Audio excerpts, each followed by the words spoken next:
as always, for your comments on my other videos. They mean a lot to me. The topic this time is ASMR as it relates to ideas about performance, shared experience, and the feeling of presence. So I would say the baseline of shared experience or presence would simply be everyday life, where two people might be together talking, for example. And although it's so normal that you might not think about it too much, you do have an awareness that you are present together in a particular environment, and there's a sense of sharing and interacting with that environment. And maybe the complete opposite would be something like being in a sensory deprivation tank. Although, even in that situation, you might have a vivid imagination of being in some other environment. But I want to focus on the aspect of performance. So performances, and most ASMR videos I think we could say are performances. Performances have a spectrum between improvised and interactive all the way to fixed in advance. So if we think about performances that are more on the improv side, there are things like improvisational theater, where the actors might be directly talking to and reacting to the audience.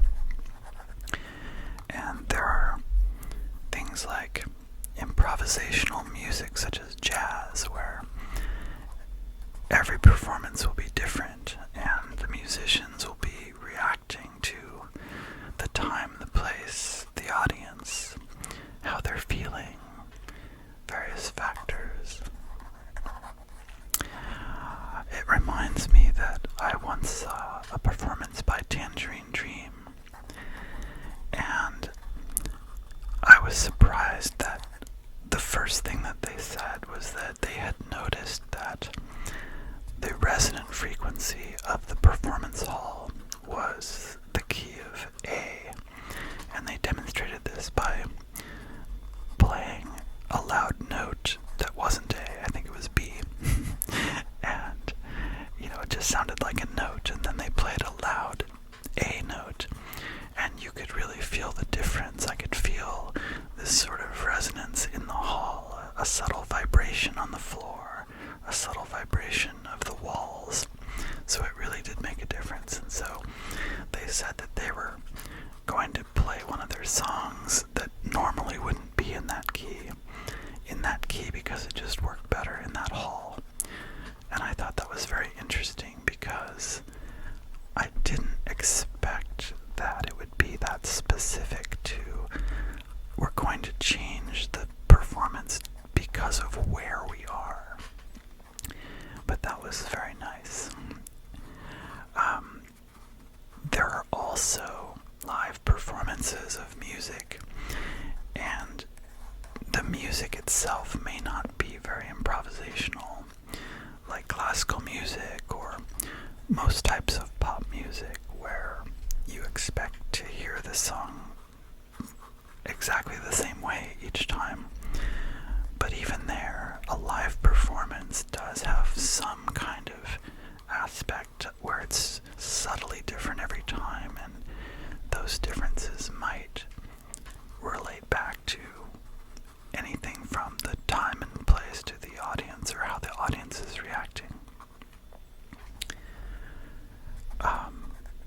It's funny, but there's some aspects of everyday life that are actually kind of scripted in a way. Like when you interact with a waiter at a restaurant, you don't know exactly what they're going to say, but there's a kind of expected flow to it where, they might start by greeting you and then asking you if they can take a drink order, and then they may come back and, tell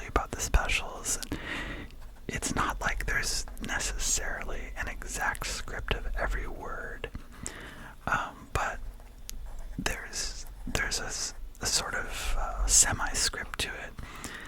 And although the waiter may have a lot of freedom in exactly what they say, they're still expected to some extent to not just go off on a rant about some random thing, but stick to the idea of what a waiter is supposed to do and how they're supposed to interact with you.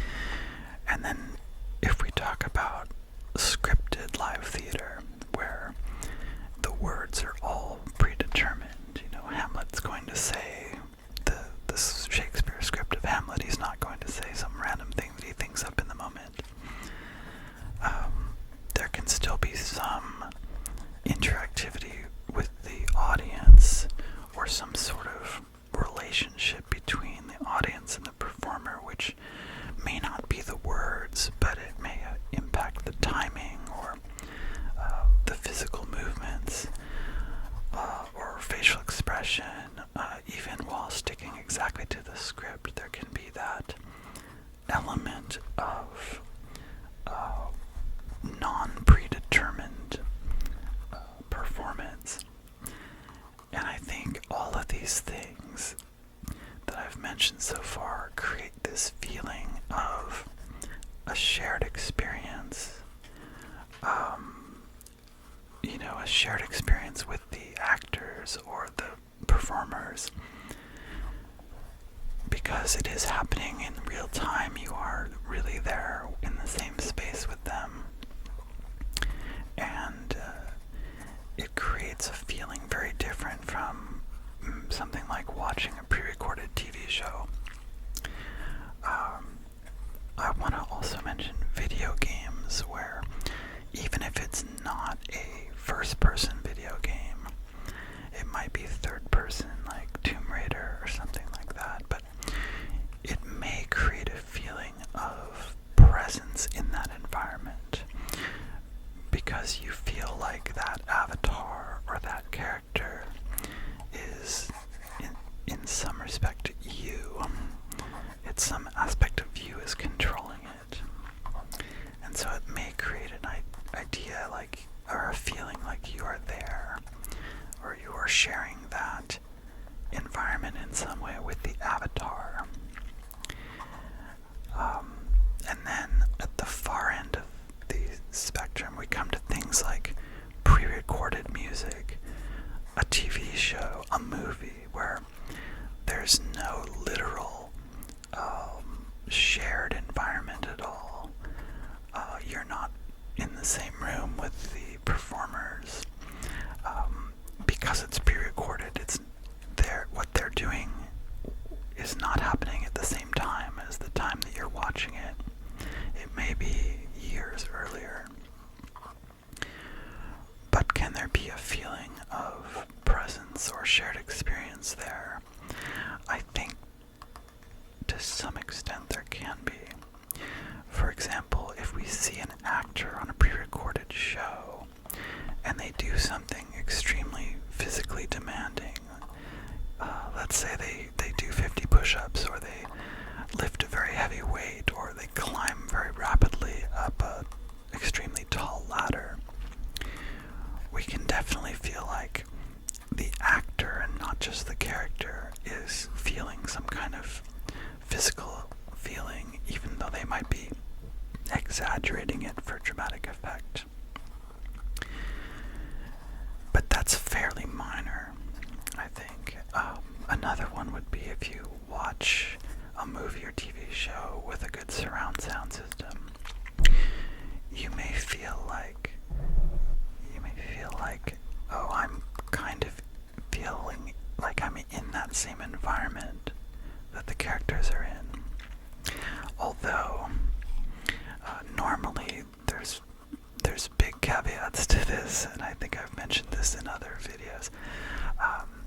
We might feel through surround sound like we're in the environment with the characters, but that doesn't really mean that the characters are hearing the background music that we are hearing, usually. Another example of something where it's done ahead of time, but there might be a slight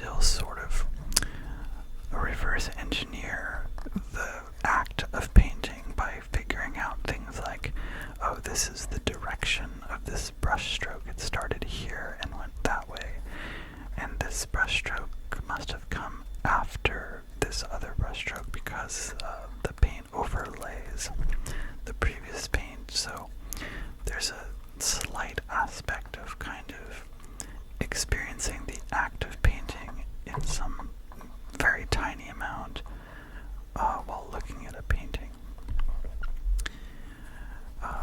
Now I'm going to skip over to the idea of dreams. So dreams definitely have a feeling of presence and interaction. You're interacting with the dream. You're interacting with dream characters.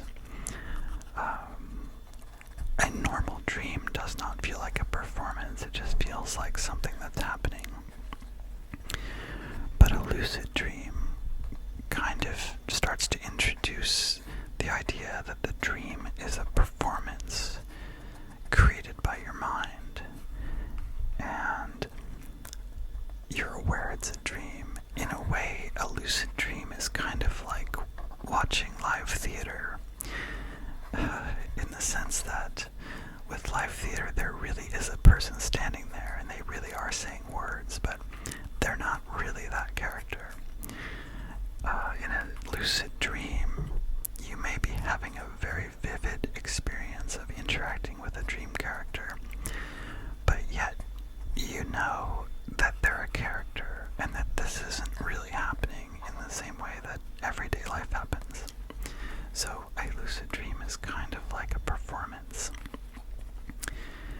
And lucid dreams, in my experience, can even have the aspect of feeling like an audience member. There are even times in lucid dreaming where I can be aware of my physical body, in addition to the body of my dream avatar. Okay, after that, let's talk about ASMR as a performance and as a feeling of presence and a feeling of shared experience. And this is really the heart of my talk today. So I've always felt when I watch an ASMR video or listen to it that even though it's not live, it's not real time, I'm not really in the same room with the ASMR artist, I often feel like there's an aspect that's coming through the sound or visuals that certainly creates the illusion like there's a shared presence.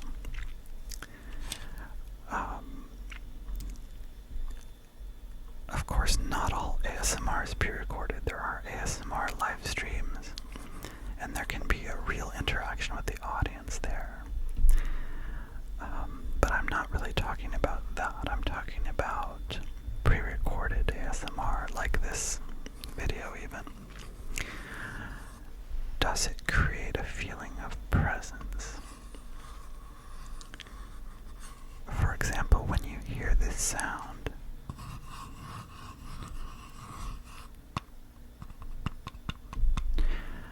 does it feel like you're somehow in the same space as that sound? Do you feel like you're in the same space with me? Or do you feel like these sounds and my voice are in the same space with you? I think there can be a subtle difference. For example, when I listen to an ASMR video, sometimes I can hear the background environment in the room where the person was making the video. And if I have noise canceling headphones on, I hear this more than I hear my real environment. So it feels more like I am in the space where the ASMR artist is. It's almost like being a disembodied spirit that is projected into the room where they recorded the ASMR video, and I'm experiencing that environment with them. Or it can be the other way, with headphones or even without headphones. I can feel like something of the ASMR performance is in my actual space, my real room that I'm in. This usually happens through audio because especially of the high quality of microphones today and the availability of mics like the 3DO that mimic the human ears. It can also happen with visuals. So someone might do a visual of plucking energy, and even without sound, because of the ASMR effect, because that visual causes me to experience a feeling, whether it's tingles or something else, there seems to be a connection directly between that visual and my received experience, which causes me to feel a kind of shared presence or shared experience with the ASMR video. And the fact that it's not live and the video may even have been from many years ago doesn't seem to make any difference. I still feel that sense of presence, that sense of connection, in a way that's completely different than watching a TV show from years ago.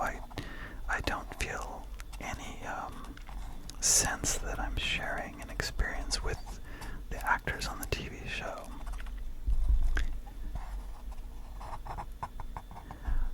And ASMR sounds, because of the ASMR effect, seem to create more of that sense of presence than even super realistic surround sound. So I have a pretty good surround sound system, and there might be a scene in a movie where it's very windy and I can hear the wind kind of swirling around and blowing, and it might be very, very realistic, comparable to hearing wind outside my house in real life. But it doesn't really cause me to feel wind. On the other hand, in ASMR, when someone blows on the microphone, let's say like this,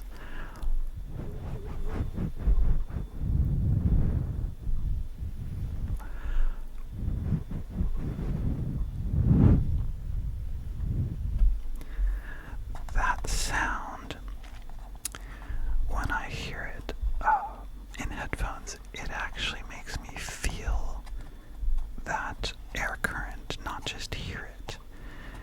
It's a subtle difference, but a very realistic movie soundtrack wind might make me think, oh yes, that sounds exactly like wind, but I don't feel it. Whereas the airstream of someone blowing on a mic in the ASMR video, that might, well, not just might, it usually makes me actually feel the feeling as if that stream of air is touching my skin. So I think that ASMR has a especially powerful ability to create this sense of presence and shared experience and connection, even though it may be a completely pre-recorded performance. And I think that's very interesting about ASMR as an art form, is that it has that extra power. Of course, it doesn't for people who don't experience ASMR, obviously, but for those of us that do, it's kind of this extra bonus. So I suppose there might be people who listen to this video who do not experience ASMR, but they just like the things that I talk about, and that's totally fine. It's that's nice too. I love that. It's not as if this is the only important thing about ASMR, but to me it's one of the most interesting things, is that presence. So please let me know.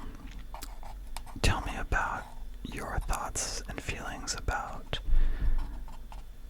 ASMR as a shared experience, as a pre-recorded shared experience, as a feeling of presence, as a performance.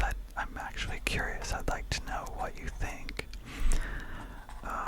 Let me know also if you have any questions that I could follow up about. And thanks again for listening. Until next time.